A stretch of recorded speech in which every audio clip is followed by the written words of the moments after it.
Tomorrow, leaders of the so-called Quad are meeting in the United States, coming hot on the heels of last week's game-changing reset of our national security posture. It's difficult to overstate the importance of these consultations among the leaders of the democratic powers most committed to resisting China's aggressive behaviour in the Indo-Pacific. I'm referring, of course, to the Quad partners of Australia, the United States, Japan and India. Joining me tonight is my first guest, and I've got to pay tribute to him. He stepped up into the breach at very short notice. I had said that Barnaby Joyce, the acting Prime Minister, was to join us from Armidale. Sadly, technical issues and his demands as acting Prime Minister forced his cancellation at the very last moment, and we're very fortunate that in his stead we've got the highly capable Andrew Wallace MP, member for Fisher in the state of Queensland, who's chair of the Defence Subcommittee of the Joint Standing Committee on Foreign Affairs, Defence and Trade.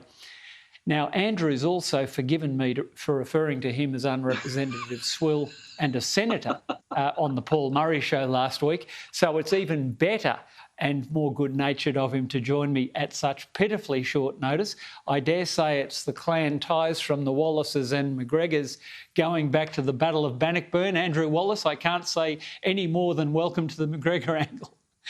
Great to be with you, Catherine, and I'm looking forward to a good discussion. Terrific, and thanks for, as I said, coming in at very, very short notice. As night watchman, they haven't banned that at the MCC yet, so thanks for stepping up. Wait for it, it'll happen. Look, Andrew, lot to get through. It's an evolving story. We had a terrific chat about the submarines last week. Since we spoke, it does appear that Minister Dutton is now reviewing some leasing options to get a hull in the water a little sooner than we anticipated. Can you update us on that in any way?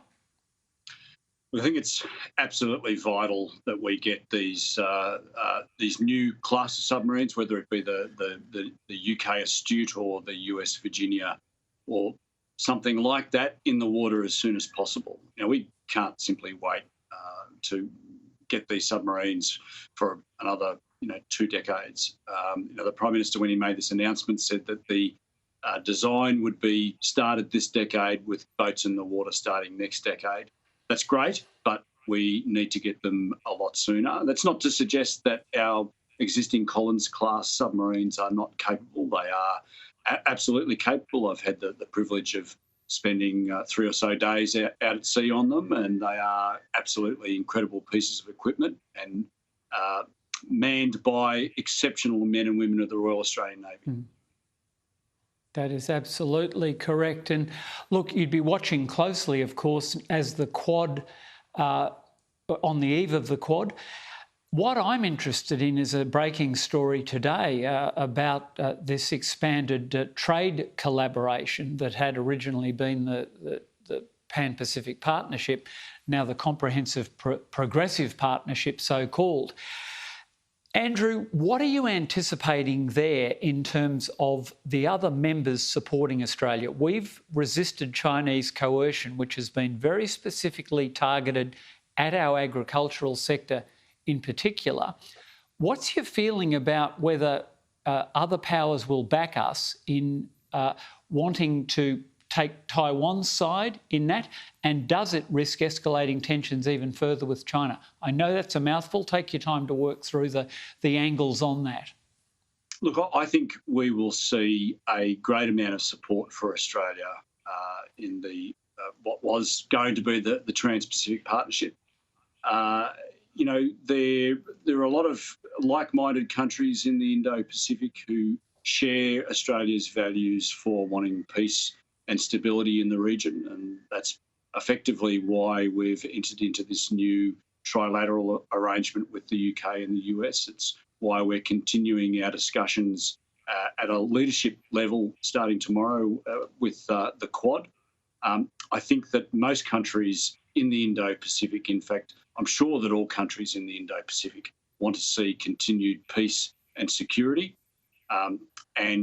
Look, a lot of the discussion that's been going on, if I can, Catherine, talk a little bit going back to the submarines. Please.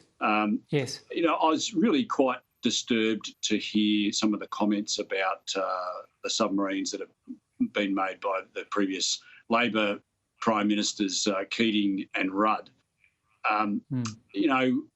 But I did take great comfort from the fact that Kevin Rudd came out and lambasted it, because I think if Kevin Rudd is against it, it's got to be a good idea to start with.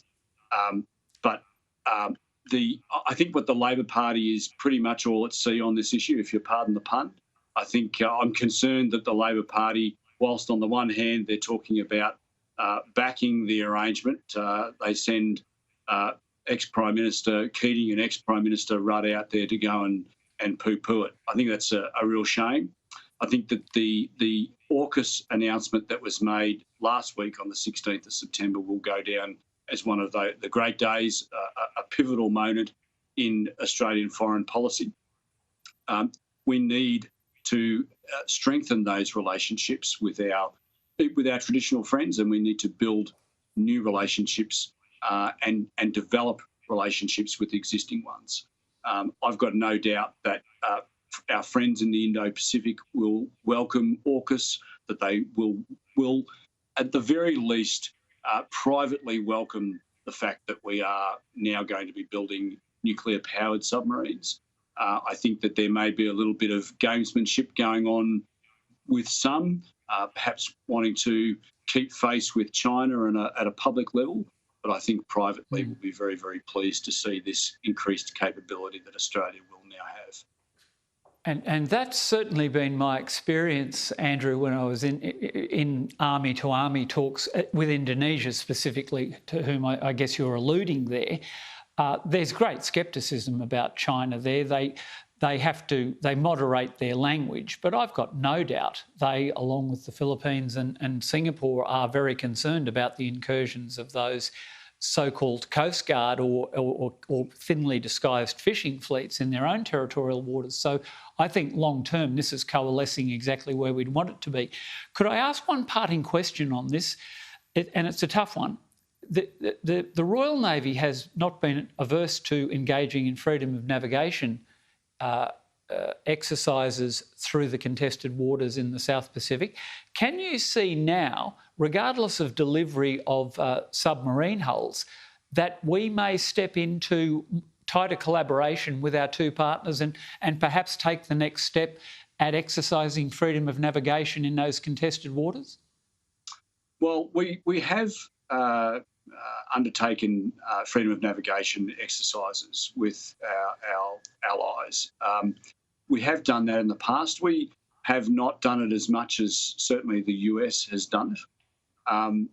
Look, those discussions will no doubt be had between leadership levels at our various allied nations and our respective militaries. But, we should always tread warily, I think. But whilst we need to tread warily, we also need to defend our very, very important sea lanes, I should say, because without those open sea lanes, Australia would come to a grinding halt very, very quickly. Indeed, and I think that is something that people simply do not understand, is that my friend Peter Jennings terms it, we are a net importer of security, that the maintenance of those sea lines of communication is largely a free public good that we have inherited from the United States Navy and its predecessor, the Royal Navy. Andrew, at very short notice, coming in as night watchman, you hit one straight out of the meat of the bat tonight, and you've gone on to get a ton. So enjoy your weekend. Your knowledge in this space is very, very much appreciated. You're an admirable successor to Andrew Hastie, which is no mean compliment. I look forward to discussing these.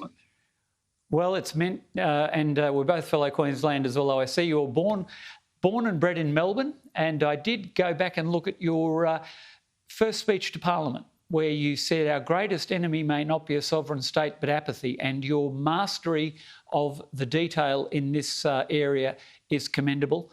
Andrew Wallace, thank you for joining the McGregor Angle. Have a great weekend. My pleasure.